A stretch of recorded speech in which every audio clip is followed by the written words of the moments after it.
There are people that have family members that gaslight them, that manipulate them, that make them want to run mad.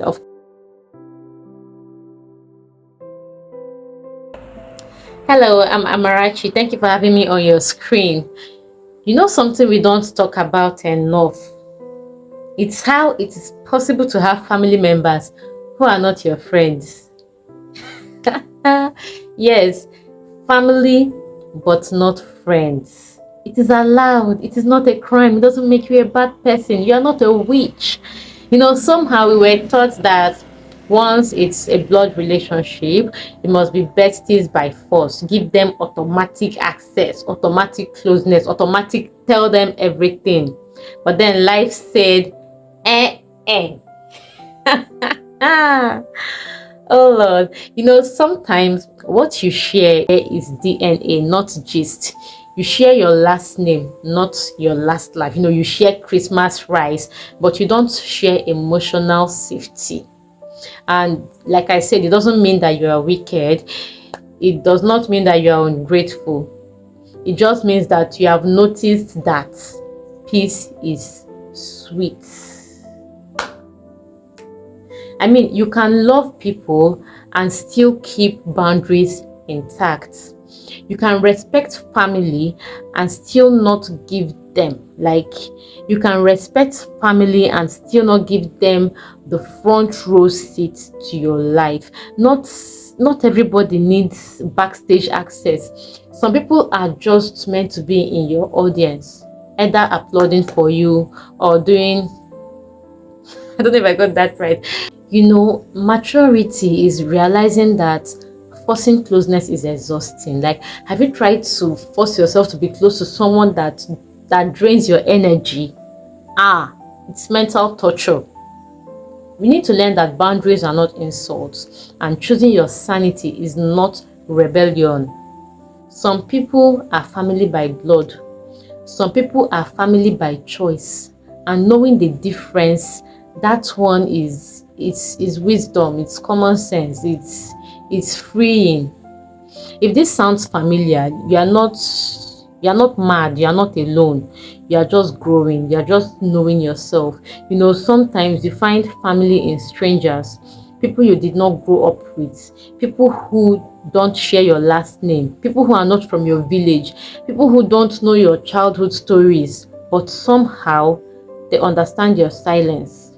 They come into your life quietly, no announcements, no drama, no family meeting.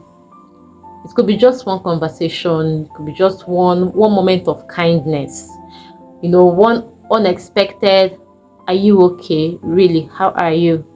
And then suddenly you feel seen. These are the people who choose you, who do not remind you of what you owe them, who do not feel entitled, like who do not use history as leverage, who don't say "but we are family" right after crossing your boundaries and trying to mess up your life. The funny thing is that sometimes strangers treat you better than people who you have known forever. If you concur, let me know in the comment section.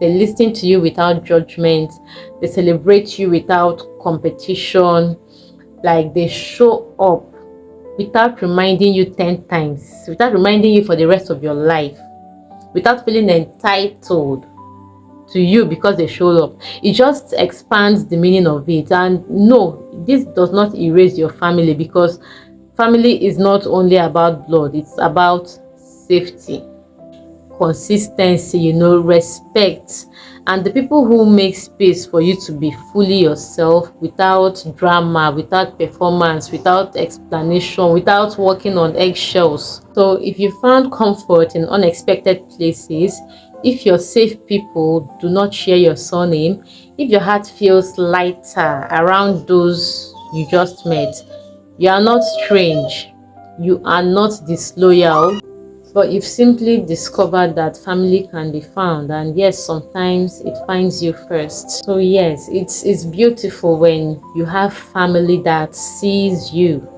I have an amazing family, maternal, paternal. I always say that I have an amazing family, and I have amazing friends as well. But then We need to know how to categorize, and I already said not everybody should have the backstage access to your life, whether they are friends or family.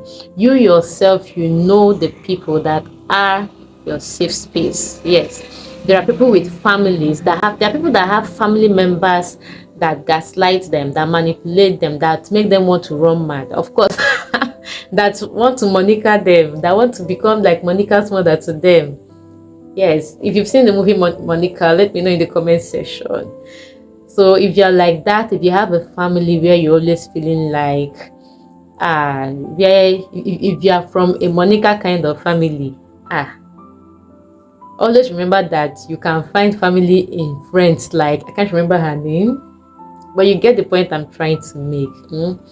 So do not kill yourself. Do not feel so terrible. Do not feel like your world has come to an end because one or two people you expect a kind of treatment from do not give you that treatment. It's painful when people do not take you the way that you take them, but then life has to continue. If they don't take you the way you take them, there will be someone elsewhere that will actually take you the way you take them. You get what I mean? All right, so see you in my next video. Thanks for watching.